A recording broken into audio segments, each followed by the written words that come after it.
What's up guys, Scotty here, and welcome back to another episode of Doki Doki Fruits of the Literature Club. I'm going to be doing a double of this today.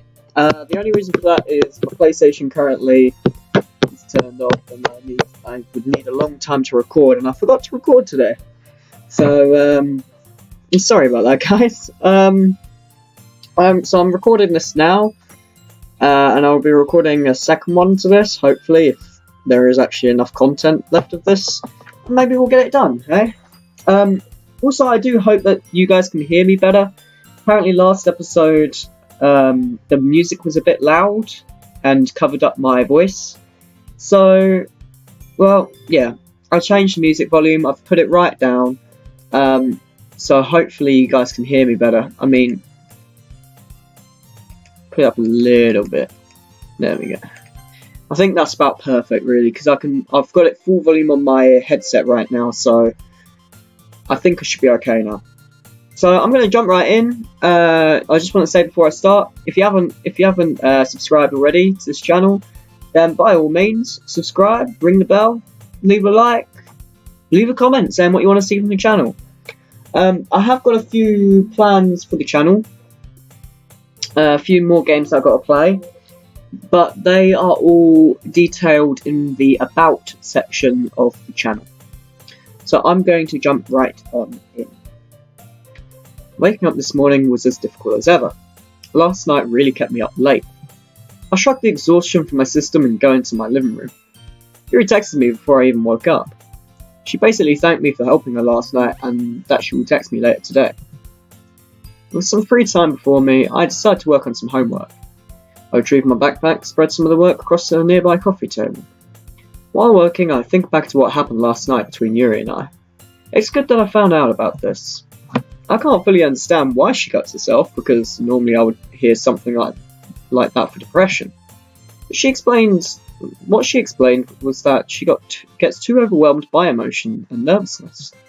I asked her to refrain from doing that any further, but I don't expect her to hold true to that.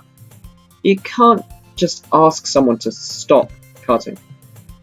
I'll need to find a way to help Yuri that is more than me just talking to her. Even being close to her at times causes her to fluster. She's a timid and unpredictable girl, so I can't necessarily charge right into this head on. So I'll have to beat around the bush. Ugh, I hate doing that. If it's for Yuri's sake, then I can deal with it. I force all other thoughts out of my mind and continue to work on my homework. After finishing my work, I walk outside and meet Julia. How long were you going to keep me waiting? Until I finished what I was doing. You could have at least invited me inside. No. Because I know that as soon as you get inside of my house, it's going to be a bitch to get you out of it. Don't make it easy for me to look for your secrets then. We're going to play this game. Julia's eyes widen. No. Don't you start about that. Getting into the passenger seat of a car, I look out the window and lean back. Good work last night, by the way. I don't offer a response. So I have to tag along with you today because you failed to do all of your paperwork from last night? But don't make it sound so bad. We both know I was busy. I was busy. Whatever. I wanted to apologise again for ending your little fun streak early. What? If I recall correctly, you were at a girl's house last night with her friends, who were sleeping over. And? Don't get anyone pregnant, Scotty. Don't make stupid assumptions. So what about this Yuri girl? Huh? You and her are pretty close, aren't you? Where in the hell are you getting this assumption? I have my ways.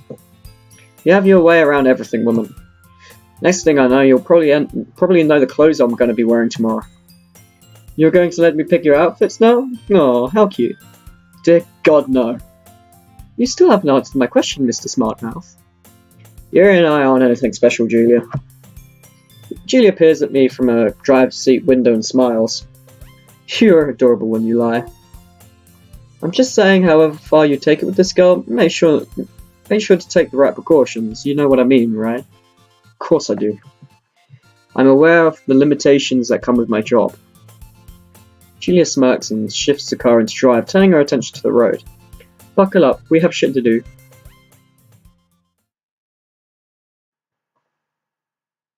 6 p.m. The sizzling of the steak emanates throughout the kitchen. It's an extremely satisfying sound. I worked up an appetite earlier. I didn't do anything physically active. I was just a stand-in and a pawn for Julia while she did paperwork. Still managed to get hungry. Excuse me. My phone vibrates as I flip the steak. It's a text from Yuri. Hey, I'm here. Alright, cool. The door is open, just walk in. For a few minutes, nothing. Walk over to my door and open it. Yuri is waiting at it in angst. I've told you to come in, why are you still waiting? Right. Yuri reluctantly accepts my invitation. I close the door behind her and return to the kitchen, resuming my meal preparation. I press down onto the steak to test its tenderness. Yuri sits down at the kitchen table and places her bag on the floor.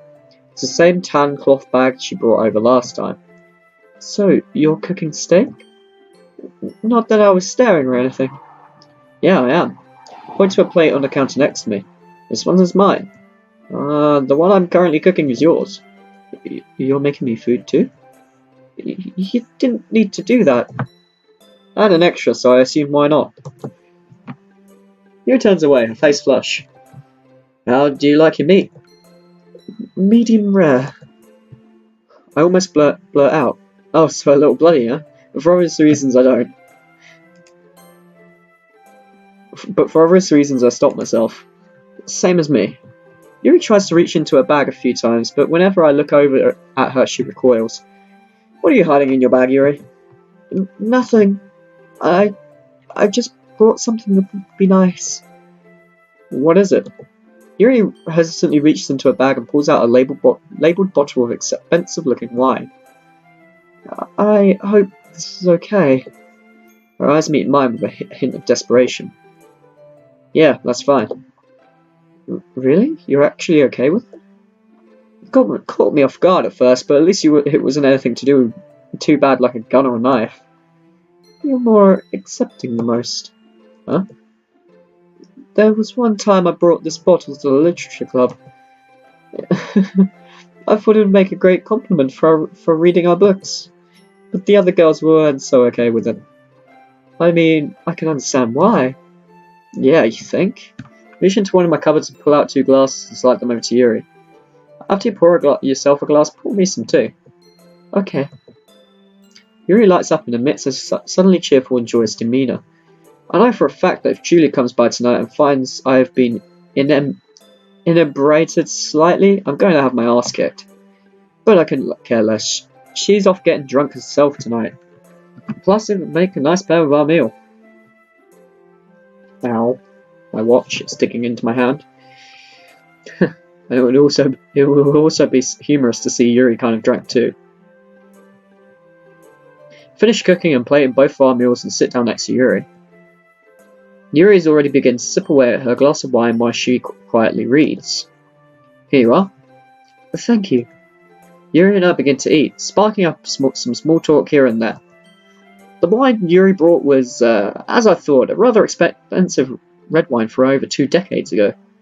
I haven't personally had much wine in my life, but I was always told that it will hit you hard abruptly. The taste is bitter and earthy, kind of like grape juice, but instead of sweet, it has a really mellow tartness that covers the entirety of the mouth. Whenever you swallow it, it leaves this warm sensation that is amplified when you exhale. But as soon as it hits your stomach, you feel the burn. Ugh. Scotty? Sorry, I don't drink wine much ever. This is my second time having it.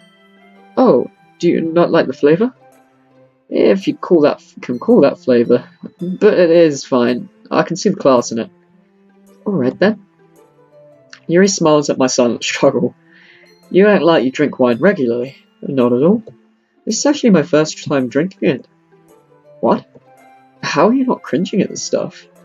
I probably have a tongue for wine, as they call it. A tongue for wine? I don't think that's an actual saying. It is now. Yuri's sudden spike in attitude sends a slight wave of pride through me. She's always a timid and reclusive girl. Rarely ever do I ever see her otherwise. Well, people can take that wrong, right? Let them make their own mistakes. Damn. I like the attitude. Do I have an attitude? Not anymore. I was referring to how you reached a point where you didn't care about what others thought. That's a good thing, I guess. I finished my food, turned to face her. How are your arms? I really wish we could just forget about that. Yuri sighs in exasperation. We can't really up and forget what happened. We can try. You may be so easy to give up on yourself, Yuri, but I don't give up on myself. If I were you, I would do everything in my damn power to change and help myself. Excuse me. But you're so determined and confident. I don't have that. Then let's try something. Like what? So I read it that a good skill to help mitigate your overall desire to cut is to use a pen. A pen? Yes, but instead of cutting, you draw on yourself. That way you can get your emotions out in a healthier manner than cut yourself open and dealing with the pain. You get so overwhelmed by your emotions, you can't even speak at times. I guess. I see Yuri's face begin to grow red, undoubtedly due to the wine. And it's hard to say that I'm not feeling it either. It makes me feel fuzzy, warm and open. But for now, how about we catch up on reading that book? I know it has been a few days since we read together and we finally have the time. I think that is a great idea, Scotsy. I stand up and walk into the living room, plopping down on one of the couches. Sorry about the ping, by the way, that's Discord going off. I think I did put myself as invisible, so I think I may actually be getting a DM or a mention, which I will have to deal with. Soon. I did say I was reporting to him though, so they'll have to wait. I stand up and walk into the living room, plopping down onto one of the couches. You're going to read over there? I would assume we both were. Reading at the table would make your posture cause problems, right? Oh, yeah, my posture. Yuri grabs her bag and joins me on the couch. I already have my copy of the book ready. Yuri looks for her bag. Oh no, what is it? I think I forgot my book at home. So, we can read it off mine. You're okay with that? Yes, for God's sake, I've said this several times, woman. Let's get closer to Yuri and hold the book in between us. Yuri and I silently perform our usual reading ritual. After a while, I find it extremely hard to focus on reading. Fuzziness from the wine grows in strength exponentially. Yuri has a hard time maintaining focus as well.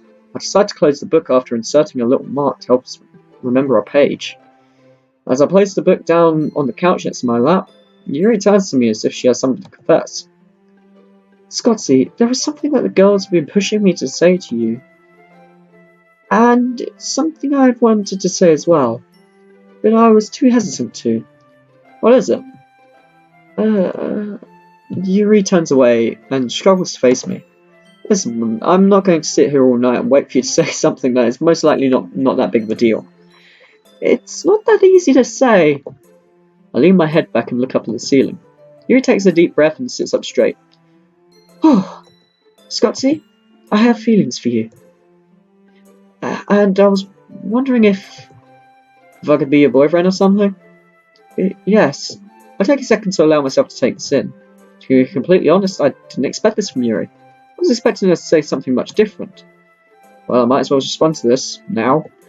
Yuri? Yeah? I am so taken aback by you asking me directly.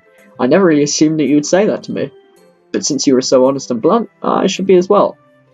Okay? I stood up and faced Yuri and stared directly into her eyes. I'm not the boyfriend type. I mean, I don't even know how to be one. I'm not really a caring person. Oh, I see. Yuri sinks into her seat in the couch and almost looks as if she's on the verge of crying. As the sight hits me harder than I anticipated, I struggle to find words to comfort Yuri. Listen, I wasn't necessarily denying your feelings, but I don't know how or even what my answer would be. I've never been in this spot before. It's okay. I knew it was going to turn out this way. What? You're such a confident, intense, intriguing, and attractive guy. It was almost overpowering for me to even remain in your presence for a while. I knew this was a doomed dream from the start. Doomed dream? Yuri, I just said I wasn't denying or even rejecting your feelings, and that's another beat from Discord. I will have to make this a short video, it appears, because I am being called desperately. I'm going to go to the next cut, and then I will cut this video. Yuri... Oh wait, no, I did that. I just don't know what to do. I've always been told what to do my entire life. The decision I actually did make myself never pertained to my social or personal status. Those were always waiting for me. To be given the privilege of such a big commitment like you have bestowed upon me is... It's a little difficult to get through. A single tear starts to graze down Yuri's cheek. We should see how things work out for us, okay? Alright. Yuri puts on a fake smile. The distress in her lavender eyes makes me angry at myself. She gave her heart to me and I don't even know how to return it. But I think this could have gone much worse. I scoot closer to Yuri, wrapping an arm around her and giving her a slight hug. I'm feeling a little tired. The wine getting to you, isn't it? A little. She starts to sway back and forth. Yuri starts to stand up but loses her balance shortly thereafter. Yuri comes crashing down onto me, forcing both of us to the ground together. The back of my head burns from the impact against my wood floor. Yuri tries to lift herself up off me, but for some godforsaken reason she can't. Yuri and I stare into each other's faces, inches apart. Oh, Scotty, are you okay? I'm fine. I don't know why, I've got really dizzy and it's fine. At least you're right. Thanks to you I am. Yeah, I'm everyone's personal saviour. Everyone's digging right into my stomach, would you mind? Oh, sorry. Yuri repositions her arms, but still remains on top of me. Normally I would have thrown Yuri off me. But something about this just feels right. Maybe it's the fact that I'm rather drunk. Yuri slowly begins to lower her face to mine. Sensing what is about to happen, I reach up and place a finger on her forehead, stopping her advance. Is everything okay? Don't give me that shit, you just tried to kiss me. Damn, I thought that would work. Wait, I was actually right? Okay, listen. Us kissing right now is not an appropriate time. We were both drunk and I have taken many different classes regarding sexual harassment and consent and all that stuff. You aren't even flustered at the fact that you tried to tongue punch at me. I guess. There's a time and place for everything. Right now, your knee is literally digging into my crotch. Please, for God's sake, remove it. How? Jeez. Yuri removes her knee from the nether regions and sits up on top of me. I slide out from underneath her and help her back onto the couch. Yuri leans back onto the couch and closes her eyes. We should probably get you home. How? That is a good question. I can't necessarily let Yuri sleep over, for several reasons. Alright, I got it. I walk next to Yuri and lower my body down. Get onto my back. I didn't stutter. Get onto my back. I will carry you home. Yuri reluctantly complies and climbs onto my back sloppily. When I lift her up, I realise she is a lot lighter than I expected. With Yuri climbing onto my back, I walk into the kitchen to grab her tan cloth bag and sling it over my shoulder. Yuri begins to breathe softly against my neck. Well then, at least tell me where your house is before you fall asleep. Okay, there's the cut, guys. Thank you ever so much for watching. I'm sorry to cut this short, but it appears Discord is in need of me. Thank you ever so much for watching, and as always, guys, let's make sure next time we don't get a game over. Bye!